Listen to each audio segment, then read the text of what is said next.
Bonjour, c'est Ursule encore. On est le 2 février 2025. Alors, je viens sonner la trompette aujourd'hui encore et je viens proclamer le retour de notre Seigneur Jésus-Christ. Amen et alléluia. Soyons tous bénis. Amen. Soyons remplis, n'est-ce pas, de joie et de beaucoup, n'est-ce pas, d'anticipation. Amen. Par rapport à notre Seigneur Jésus-Christ. Alors, aujourd'hui, je viens parler de zone de turbulence, et providence divine. Amen. Zone de turbulence, providence divine. Alors, si on a déjà pris l'avion une fois, on sait qu'à certains moments, dans les airs, il y a des zones qui sont appelées des zones de turbulence. Il y a des moments comme ça, il y a des endroits, n'est-ce pas, sur la terre où quand l'avion passe à cet endroit, il y a souvent des secousses. Et même souvent, quand l'avion change d'altitude, alors s'il va plus haut, ou bien s'il va plus bas, il commence à descendre, pardon, l'avion bouge d'une manière souvent vraiment saccadée pendant un temps. Ça peut durer souvent 5 minutes. Souvent aussi, ça peut durer plus que cela. Peut-être à cause de l'instabilité des nuages et on ne connaît pas toutes les raisons, n'est-ce pas? Souvent, ce sont les pilotes qui peuvent nous en dire plus. Mais quand tu es assis dans l'avion, tu ne sais pas toujours ce qui se passe. Tout ce que tu sais, c'est que quand tu prends l'avion, tu pries pour que le Seigneur te garde. Et puis, pendant que l'avion, n'est-ce pas, enclenche sa descente, tu pries aussi pour que tout puisse atterrir, que tout puisse se déposer tranquillement sur le sol. Toujours est-il que les zones de turbulence font partie d'un voyage en avion. Amen, ça fait partie. Tu ne peux pas dire, il n'y aura pas de zone de turbulence. Par contre, tu peux constater que, tiens, lors de ce voyage, il n'y a pas eu de zone de turbulence. Il n'y a rien eu. C'était vraiment tout tranquille. Et puis c'est comme waouh. Mais très très souvent, il y aura des zones où ça bouge. Figurez-vous que c'est la même chose avec la vie sur Terre. Ce n'est pas possible de venir sur la Terre et de repartir. Celui qui t'a envoyé, exemple, tu es là pour 100 ans. Exemple, c'est pas possible que tu puisses être venu et être reparti sans qu'il y ait eu des zones de turbulence dans ta vie. Même si c'est une zone de turbulence de quelques minutes, c'est pas possible qu'il n'y en ait pas. Parce que les zones de turbulence font partie de la vie. Ils sont là pour, si on prend le cas de l'avion, pour que l'avion aille à une autre altitude, la zone de turbulence, pour que, n'est-ce pas, l'avion change de direction, il y a les zones de turbulence. Souvent, il y a trop de vent dans une direction et puis l'avion parlant avec la tour, ils vont lui dire prends plutôt tel chemin et tout, etc. Toutes sortes de situations. Donc, les zones de turbulence existent et existeront. Et ce qu'il y a, c'est pendant que tu es dans cette zone, comment gères-tu ton quotidien? Amen.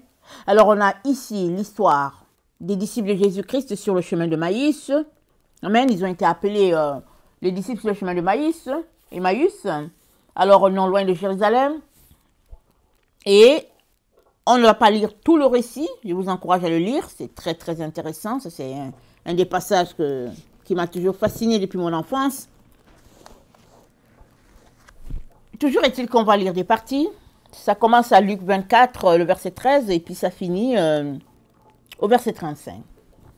Alors, on a ici l'histoire des disciples de Jésus.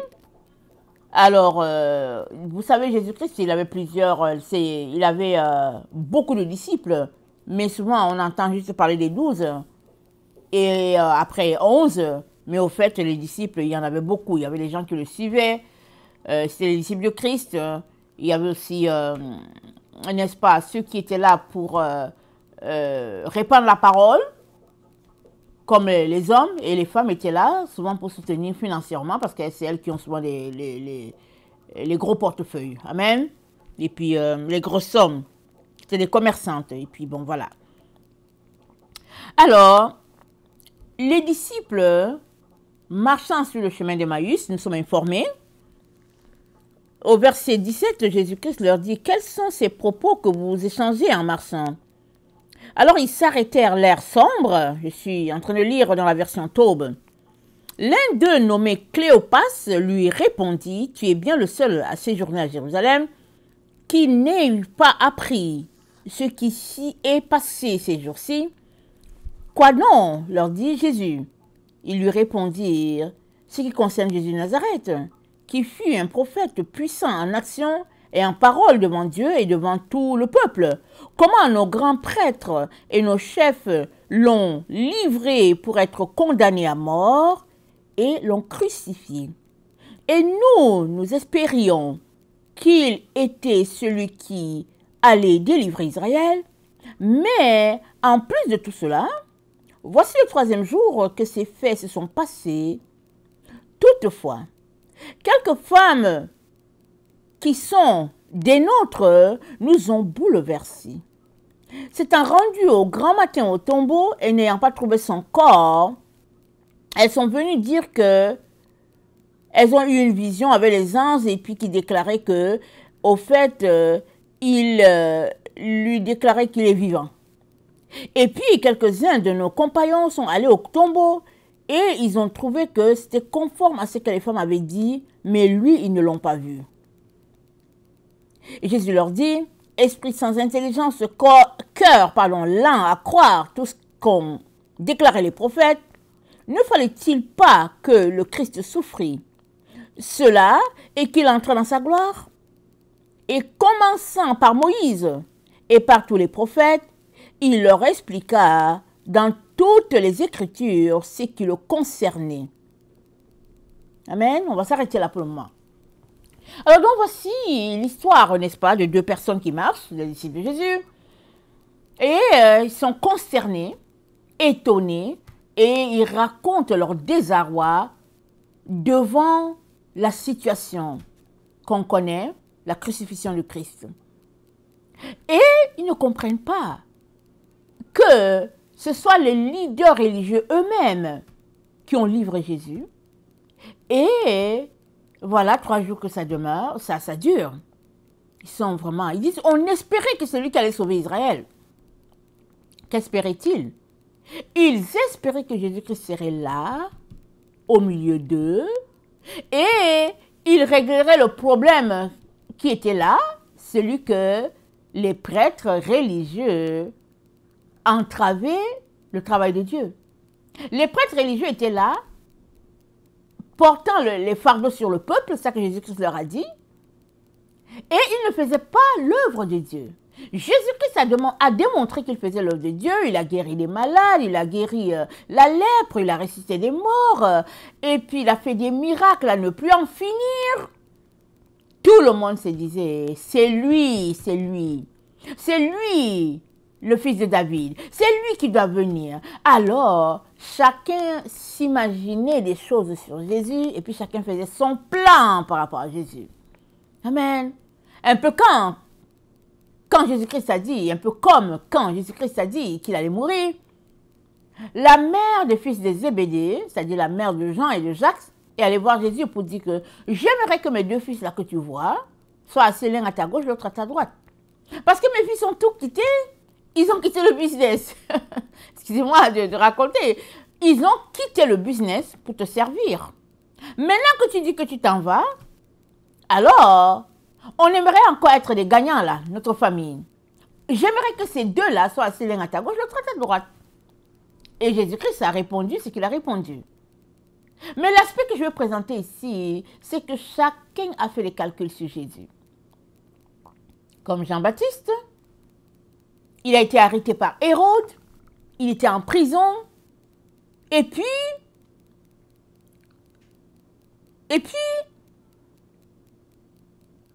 Jean a envoyé ses disciples voir Jésus pour lui dire, es-tu celui qui doit venir? Ou bien devons-nous en attendre un autre? Pourquoi Jean-Baptiste aurait-il envoyé cette question douteuse à Jésus? Je n'ai pas toute la réponse, mais j'ai une réponse. Jean-Baptiste espérait que Jésus-Christ allait le faire sortir de prison. Amen. Il espérait que Jésus-Christ, que lui, Jean-Baptiste, a baptisé en disant, voici l'agneau de Dieu, il espérait que Jésus-Christ allait le faire sortir de prison. Mais Jésus-Christ a dit quoi? Il a dit, heureux celui pour qui je ne serai pas une occasion de chute. Dans le mandat de Jésus, il n'y avait pas que c'était à lui de faire sortir Hérode de prison. Ce n'était pas le temps pour Jésus-Christ d'aller confronter cette situation-là, Jean-Baptiste en prison. Peut-être que Jean-Baptiste et Jésus allaient se retrouver les deux là-bas. Amen. Peut-être que les deux allaient se retrouver là-bas et puis l'œuvre de Dieu n'allait pas avancer. On ne sait pas quel était le plan de Dieu, mais toujours est-il que Jésus-Christ a dit, heureux celui pour qui je ne serai pas une occasion de chute. Dans une zone de perturbation, de turbulence, pour Jean-Baptiste, l'aide n'est pas venue comme il espérait. Amen. Dans un temps de turbulence des deux disciples sur le chemin d'Emmaüs, amen, une aide est venue. Ils étaient dans le désarroi, la consternation, de telle sorte que même le témoignage des femmes n'a rien changé à leur situation. Et entre guillemets, nous savons que les femmes, dans la culture israélite, on ne croyait pas tellement à elles. Quand Marie de Magdala a dit aux disciples que Jésus-Christ était ressuscité, ils ne l'ont pas cru. Ils ne l'ont pas cru. Parce que non seulement c'était une femme, en plus on sait que les conditions dans lesquelles elle vivait avant de venir à Jésus. Et ils devaient se dire, mais pourquoi est-ce que Jésus-Christ va se présenter à une femme alors que nous, les disciples, on est là? Donc personne n'a cru Marie. Et le récit continue. Ils disent, oui, certaines femmes sont allées et ils disent que les anges ont dit qu'il y avait des anges et des dents, tout ça, ils ne croyaient pas. Les anges ont dit que les vivants, ils ne croyaient pas. Jean et puis Simon sont allés et les disciples sur le chemin d'Emmaüs disent, ils ont trouvé les choses comme les femmes ont dit. Toujours est-il qu'ils étaient incrédules, empêchés de reconnaître Jésus et ils ne voulaient pas, n'est-ce pas, croire. C'est eux qui ne voulaient pas croire, si bien que ils n'ont pas reconnu Jésus. Ils n'ont même pas senti sa présence. Oui, ils savaient qu'il marchait avec quelqu'un, mais c'était tout simplement ça. Vous savez, Dieu peut être là. Hein? Dieu peut être là, juste devant toi, et tu ne sauras pas que c'est Dieu. Parce qu'il peut arriver qu'il vienne, juste dans une forme très simple, prenant le visage d'une personne, et tu vas penser que c'est la personne, mais c'est Dieu lui-même qui est là. Mais ta disposition va faire que tu ne vas pas le reconnaître. Ou bien, ta disposition va faire que tu vas le reconnaître. Alors, ils n'ont pas reconnu Jésus.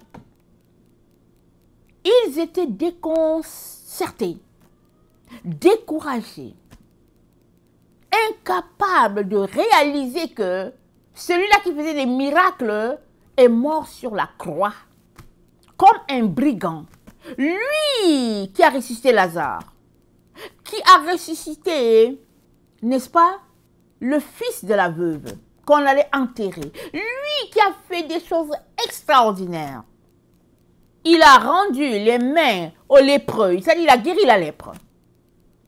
Les choses qu'on ne peut pas guérir. Il a rendu la vie à la femme remplie de la perte de sang. Ça dit, les gens, c'est écrit que on ne peut pas dire tout ce que Jésus-Christ a fait comme miracle. c'est trop. Tellement il en a fait. Alors, ils ont les faits, mais ils ne croyaient pas. Ils ont décidé de ne pas croire. Pourquoi? Parce qu'ils avaient une conception dans leur tête de comment les choses allaient se passer. Parce que c'est dit que nous, au verset 21, pardon, de Luc 24, au verset 21, nous espérions qu'il était celui qui allait délivrer Israël. Ok, ils espèrent que Jésus allait délivrer Israël, mais Jésus a délivré Israël. Mais, ce qui n'est pas dit, ils espéraient que Jésus-Christ allait délivrer Israël comme eux y pensaient, comme dans leur tête, ce qu'ils ont conçu, ou bien au niveau de la société, ou bien au niveau individuel, ils pensaient que les choses allaient se passer comme ça, A, B, C, D, à leur manière. Si bien qu'on est venu leur dire qu'il est ressuscité, ils ne voulaient pas croire. Si bien que ils ne l'ont pas reconnu. Jésus-Christ a marché avec eux, ils ne sont pas tournés pour dire, mais est-ce que ce n'est pas lui? Même s'ils sentaient, parce qu'ils ont dit que, mais est-ce que ça ne titillait pas là en nous quand il marchait avec nous? Ça titillait, mais leur incrédulité était telle qu'ils étaient devenus aveugles. C'est dit, leurs yeux ont été empêchés de le reconnaître. Alors, très souvent, l'aveuglement spirituel vient de notre manque de foi. Vient de notre refus de nous accorder avec ce que Dieu a dit. On dit, mais non, c'est pas ça, ça ne va pas marcher comme ça. Ça ne va plus te faire comme ci, comme ci. Oh non! Et si bien que l'évidence est là et on ne le voit pas et on ne le perçoit pas parce que, ben voilà. Et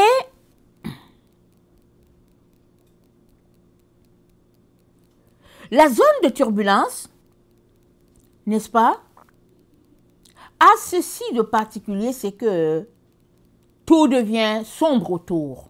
Tout devient vraiment perturbation. Au verset 25, c'est dit, c'est Jésus-Christ qui leur parle. Il dit, esprit sans intelligence, cœur lent à croire tout ce qu'ont déclaré les prophètes. Ne fallait-il pas que le Christ souffrit cela et qu'il entre dans sa gloire? Amen. Eux, ils savaient que le Christ viendrait, que ce serait le libérateur d'Israël. Mais ils ne connaissaient pas la suite du plan de Dieu. Et le plan de Dieu, c'est Dieu seul qui le révèle, n'est-ce pas? Il peut choisir de te le révéler, ou bien ne pas te le révéler par rapport à une situation donnée. Mais ça n'empêche pas que tu puisses, n'est-ce pas, sacrifier. La conséquence de ça n'est pas que, ok, tu sacrifies ta foi, tu sacrifies ta croyance parce que bon, ça ne marche pas comme tu veux et puis ben voilà, tu te laisses aller dans la détresse.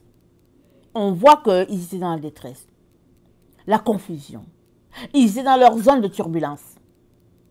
Et dans la zone de turbulence, si on ne fait pas attention, on peut carrément se retrouver à l'accotement. Vraiment, complètement. Et même, ne plus jamais revenir. Parce que la situation nous a tellement secoués, nous a tellement créé de l'inconfort dans notre chair que finalement on s'est dit, c'est mieux de ne plus y penser. Mais, qu'est-ce qui se passe dans le cas de nos deux frères? Jésus-Christ entre dans la maison avec eux, il se met à souper avec eux, il décide de rompre le pain, de prier et de rompre le pain, et c'est là que leurs yeux s'ouvrent. Alors, au verset 31, c'est dit, alors leurs yeux furent ouverts Et ils le reconnurent. Puis il leur devint invisible. Et ils se dirent l'un à l'autre, notre cœur ne brûlait-il pas en dedans de nous tandis qu'il nous parlait des Écritures? Leurs yeux s'est ouverts à ce moment-là. Au moment où ils se sont retrouvés autour de la parole. Parce que Jésus-Christ, il parlait. Au moment où il voulait rompre le pain, là, parce que Jésus-Christ est le pain, il y avait un deuxième témoin. Le pain était le deuxième témoin. Le premier, c'était Jésus-Christ lui-même. Et le deuxième, c'est le pain, parce que Jésus-Christ, c'est le pain de vie. Là, leurs yeux s'ouvrent. Mais Jésus-Christ n'était plus là. Mais si on continue de lire le texte de Luc 24, c'est écrit « Apparition de Jésus au 11 ». Donc, les femmes sont informées de la résurrection de Jésus. Les anges leur ont parlé. Il y avait aussi, dans une autre version, il y avait les gardes-corps. Et ils ont même pensé que le jardinier qui était là, non, Marie a pensé que Jésus c'était le jardinier. Elle lui dit, mais où est-ce que tu l'as mis? Tu veux le corps. Et tellement d'évidence était là. Après cela, Jésus-Christ apparaît à ceux sur le chemin d'Emmaüs. Après cela, amen, ils vont raconter aux 12. Les femmes ont raconté. Jean et Pierre sont allés au tombeau. Ils sont venus faire leur récit. Les deux sur le chemin d'Emmaüs sont revenus relater ce qui s'est passé. Tout cela, les disciples ne croyaient toujours pas, tous à l'unanimité. L'unanimité, parce que quand Jésus-Christ est venu se présenter au milieu des 11, il a dit à Thomas, Thomas, viens ici.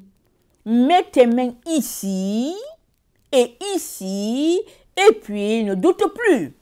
Parce que Thomas a dit, ok, tout ce que vous racontez, c'est correct, mais moi, Thomas, si je ne mets pas la main à l'endroit là où on lui a mis les clous là, et où il a été percé là, moi, je ne veux pas croire. C'est-à-dire, il avait décidé en son fort intérieur que niet, je ne crois pas. C'est ça qui nous arrive souvent. On est informé de la situation, on est au courant de ce que Dieu a fait, et puis l'évidence est là, au lieu qu'on se mette à célébrer Dieu et pour dire Alléluia, Amen, je n'ai pas vu, mais je vous crois. Non. Personne ne voulait croire l'autre. Marie était triste, n'est-ce pas? Dans le film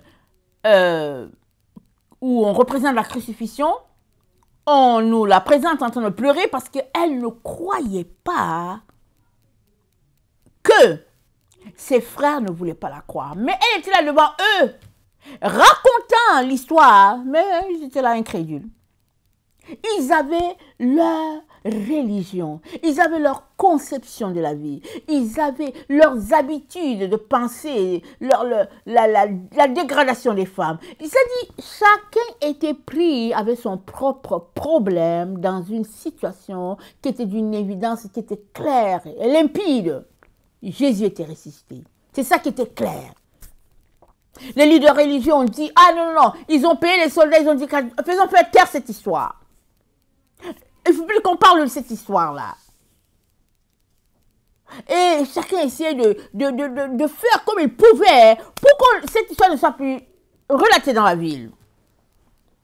Et pourtant, ceux-là qui ont marché avec Jésus étaient pris dans un problème sérieux d'incrédulité.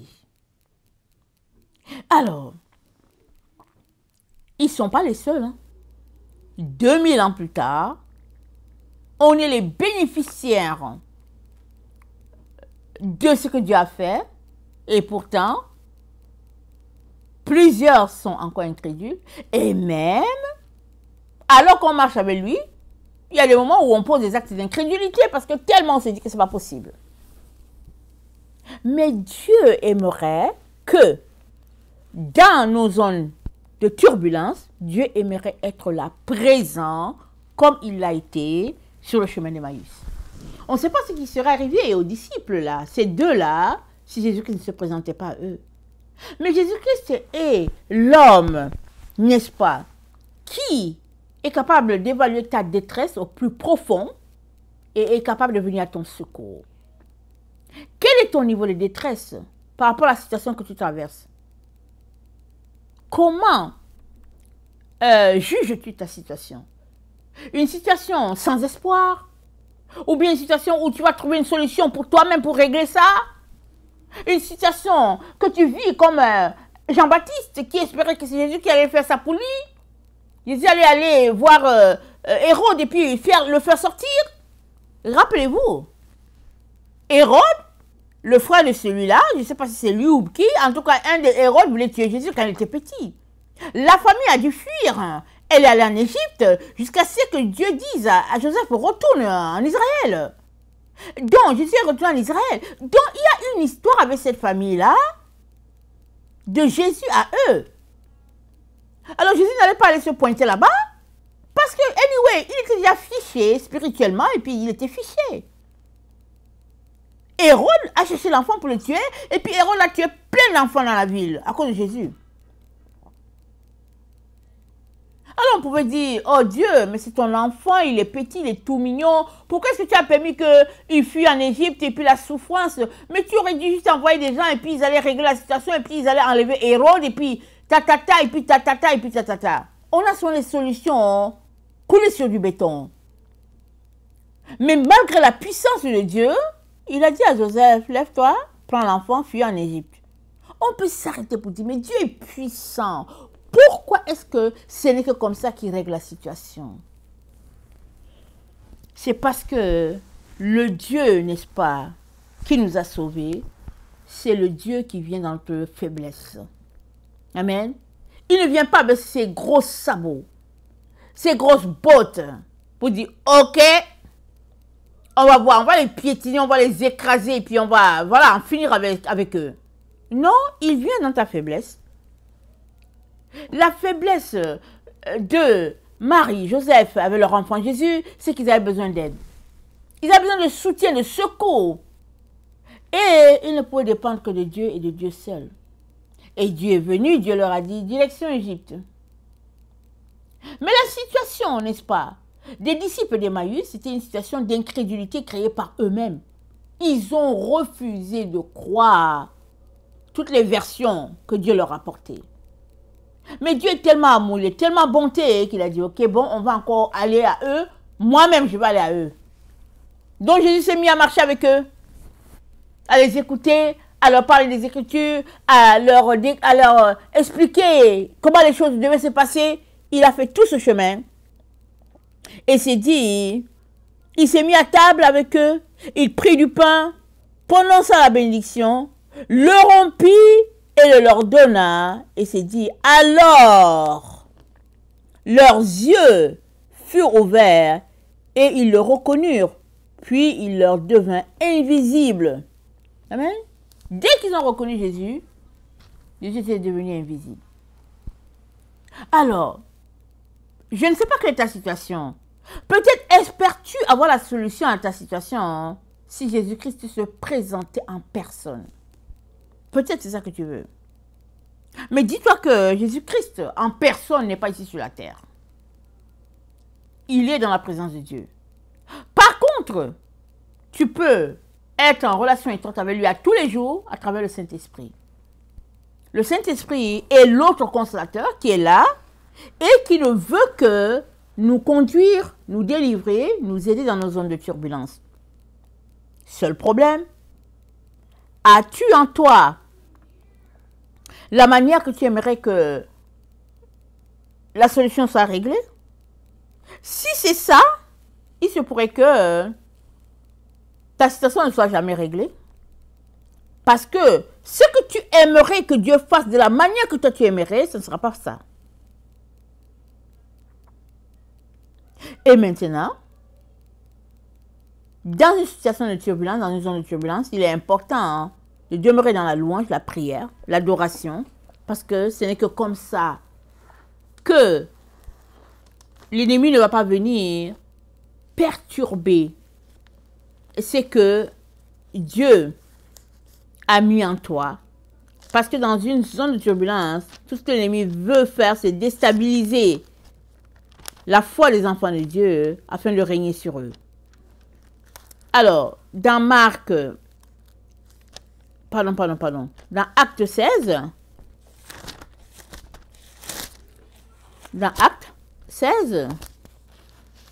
au verset de 25 à 40, c'est dit que, on va commencer à lire. Je vais lire. Alors, il s'agit de Paul et de Silas. Je vais lire au verset 20. Ils les présentèrent aux stratèges. Ces hommes, dirent-ils, jettent le trouble dans notre ville. Ils sont juifs. Ils prônent des règles de conduite qu'il ne nous est pas permis, nous, Romains, d'admettre ou de suivre. Et la foule se déchaîna contre eux. Les stratèges firent arracher leurs vêtements, donnèrent l'ordre de les battre, et après les avoir roués de coups, ils les jetèrent en prison, en ordonnant aux geôliers de les surveiller de près. Telle étant la consigne reçue, il les jetait dans le cachot le plus retiré et leur bloqua les pieds et les sceptres. Il les bloqua les pieds dans les sceptres. Aux environs de minuit, Paul et Silas en prière chantaient et louaient Dieu. Et les autres prisonniers les écoutaient. Tout d'un coup, il y eut un tremblement de terre, et violent comme les fondements du bâtiment, et violent que les fondements du bâtiment en furent ébranlés. Toutes les portes s'ouvrirent à l'instant même, et les entraves des prisonniers sautèrent. Tiré de son sommeil, le geôlier vit les portes de la prison ouvertes. Pendant que les prisonniers s'étaient évadés, il saisit son épée et allait se supprimer. Mais Paul lui cria d'une voix forte, ne fais rien de funeste pour toi. Nous sommes tous là. Le geôlier demanda de la lumière, se précipita à l'intérieur et, tout tremblant, il se jeta aux pieds de Paul et Silas. Puis, les ayant fait sortir, il leur dit, « Messieurs, que dois-je faire pour être sauvé ?» Ils lui dirent, « Crois au Seigneur Jésus et tu seras sauvé, toi et ta famille. » Ils annoncèrent alors la parole du Seigneur à lui et à tous ceux qui vivaient dans sa demeure. À l'heure même, en pleine nuit, les geôliers et ses enfants, les geôliers les amena pour laver leurs plaies, puis sans plus attendre, il reçut le baptême, lui et tous les siens. Il fit ensuite monter Paul et Silas chez lui, leur offrit un repas et se réjouit en famille d'avoir cru en Dieu. Ok, c'est comme ça que ça s'est soldé pour Paul et Silas. Dans leur zone de turbulence, ils sont mis à chanter Dieu. C'est dit qu'on les a ligotés. Les pieds étaient enchaînés. Il n'y avait pas moyen de sortir de l'endroit où ils étaient. La preuve est que quand la terre a tremblé à cet endroit-là, le geôlier a juste pris le nécessaire pour se supprimer la vie lui-même. Il s'est dit, oh, c'est fini pour moi. Tellement, c'était une zone de turbulence. Mais la louange, la reconnaissance à Dieu en tout, a agi pour qu'ils sortent de prison et continuent de répandre la parole de Dieu. Dans Colossiens 3,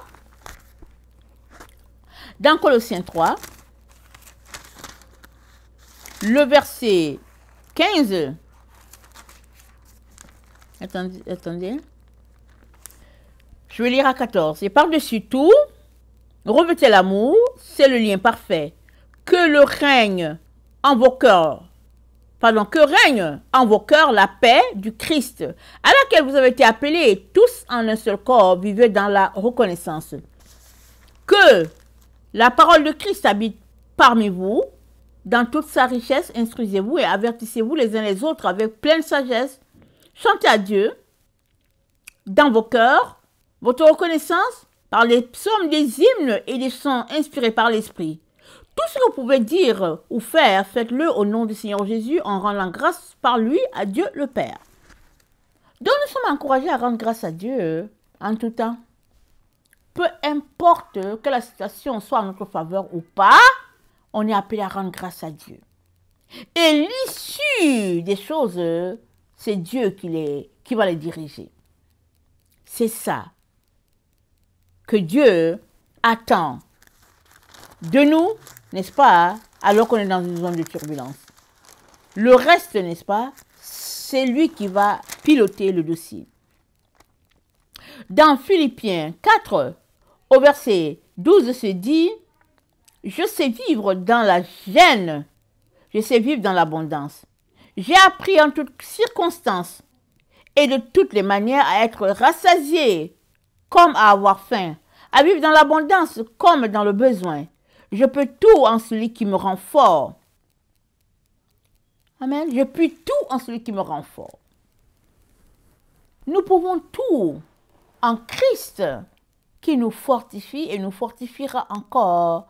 Peu importe si nous sommes dans une zone de turbulence ou pas, peu importe, n'est-ce pas, l'intensité de la turbulence, si nous sommes dans une zone, peu importe la situation dans laquelle nous nous trouvons, une situation vraiment terrible, n'est-ce pas, de détresse, où quand on imagine juste l'issue, on ne dort pas, peu importe cette situation-là, on est appelé à rendre grâce à Dieu continuellement et à nous attendre à lui en toutes choses. Et la paix de Dieu, qui surpasse cette intelligence, va garder nos cœurs et nous-mêmes, n'est-ce pas, étant les adeptes de Christ, n'est-ce pas, nous avons besoin que dans une attitude comme ça, nous ne puissions pas être dépressifs, mais plutôt remplis d'encouragement, d'espérance, parce que Dieu est celui qui va nous sortir de là. Pas à la manière qu'on planifie, qu'on espère, qu'on souhaiterait. C'est selon son plan à lui que les choses vont se passer. Mais pendant qu'on est là en train, n'est-ce pas, d'attendre que le plan divin puisse se réaliser, il est important de ne pas cultiver l'incrédulité, le manque de foi, le découragement. Il est important de ne pas cultiver cela. Voilà pourquoi Jésus-Christ est venu, n'est-ce pas, dans leur situation de détresse pour les réveiller et pour remettre les choses à l'heure, les choses en place, pardon. Sur le chemin d'Emmaüs, ils étaient découragés. Complètement. Ils ont dit, nous espérions. Donc ils espéraient, peut-être que là ils n'espéraient plus, c'était fini. Parce que quand tu as cru, alors ça veut dire que tu as vécu un temps de pic. Amen. Tu es arrivé jusqu'au top de la montagne. Et maintenant tu es découragé, ça veut dire que tu es au plus bas. Ça, c'est pas bon. Et Dieu ne veut pas ça pour nous. Alors il nous encourage à croire et à croire. Et quand bien même ce serait une zone trouble, il nous demande de ne pas baisser les bras, mais de continuer d'espérer et de garder le moral et de garder, n'est-ce pas, cette situation d'anticipation d'une issue agréable par rapport à ce que nous traversons. Amen. C'est très, très important. Alors, Paul dit, j'ai appris en toutes circonstances et de toutes les manières à être rassasié comme à avoir faim, à vivre dans l'abondance comme dans le besoin. Je peux tout en celui qui me rend fort. Je puis tout en celui qui me rend fort. Faisons comme Paul. Espérons et gardons les yeux, n'est-ce pas, fixés sur notre Seigneur. Lui qui sait, n'est-ce pas, régler les situations. Amener la situation sans issue à une situation là où il y a une solution. Amen. Dieu n'est pas trop loin pour ne pas entendre tes prières. Ses oreilles ne sont pas bouchées à ta requête. Et il n'est pas obligé de régler le problème selon ta compréhension à toi. Il n'est pas obligé. Et même, il va toujours régler la situation selon sa nature à lui, selon qui il est. Et à la fin, tu seras toujours heureux et content d'avoir confié ton problème à Dieu. Parce qu'une fois qu'il le règle, ce sera toujours comme Dieu avait pensé, comme Dieu avait planifié que ça devait se régler. Alors, les zones de turbulence, ça arrivera toujours. Et même, leur intensité, on ne peut pas les déterminer. Mais peu importe l'incertitude de la zone de turbulence et la puissance, n'est-ce pas, dans laquelle elle agit, peu importe cela, je viens nous encourager à garder les yeux fixés sur Jésus-Christ, le seul qui est capable de pourvoir à notre situation, régler, n'est-ce pas, tout ce qui est à régler, sans que on puisse, n'est-ce pas, perdre notre foi. Quand on regarde les exemples qui sont là, les disciples étaient dans une situation où leur foi était au plus bas. Au plus bas. Et même avec le récit des uns et des autres, Thomas dit niet, niet, niet, niet, non. Thomas dit non, non, non, non, je refuse. Et l'amour de Dieu est si grand que Jésus entre. Juste pour Thomas, il dit Thomas, mets la main ici. Aïe, aïe, que c'est réconfortant. Quand on écoute souvent ce récit, on se met à rire à cause de la foi, le manque de foi de Thomas, son incrédulité, son entêtement à ne pas croire. Souvent, ça nous fait rire. Mais si c'est nous qui sommes dans cette situation, on ne va pas rire. Hein? On ne va même pas sourire. On va tout simplement rendre grâce à Dieu de ce qu'il soit venu à notre rescousse. Alors qu'on est dans un état où on ne pouvait plus croire. Oui, ça arrive. Ça arrive que tu arrives dans une situation où tu dis que non, je ne peux plus croire, c'est bon, ça va. Et tu quittes la barque de Jésus. Justement, c'est ça que Jésus ne veut pas pour toi. Voilà pourquoi il vient te dire aujourd'hui, peu importe l'issue, n'est-ce pas, de la situation, tu dois toujours rester dans la barque. Et tu ne dois jamais quitter la foi que tu as tant exercée. Ce n'est pas inhumain de perdre le courage, d'être à ton plus bas, d'être dans une zone de turbulence où tu n'as plus d'espoir, ce n'est pas inhumain. Tous les humains passent par des situations similaires. Mais l'erreur que tu devrais refuser de perpétuer, c'est l'erreur de Thomas. Le fait que l'évidence est là, mais de continuer de dire non, non, je ne crois pas, et puis bon, moi je prends mes affaires, et puis clic et clac, et puis je suis parti. Non et non. Un enfant de Dieu, c'est un soldat de Jésus-Christ. Et on n'abandonne pas. On va jusqu'au bout, jusqu'à ce que Dieu intervienne, et l'intervention sera selon ses conditions à lui. Selon ce qui est bien pour toi. Et c'est lui seul qui sait. Mais ce n'est pas toi qui va déterminer l'issue des choses. Que le Seigneur bénisse sa parole. Amen. Et soyons encouragés, soyons tout feu, tout flamme pour notre Seigneur Jésus-Christ. Amen et alléluia.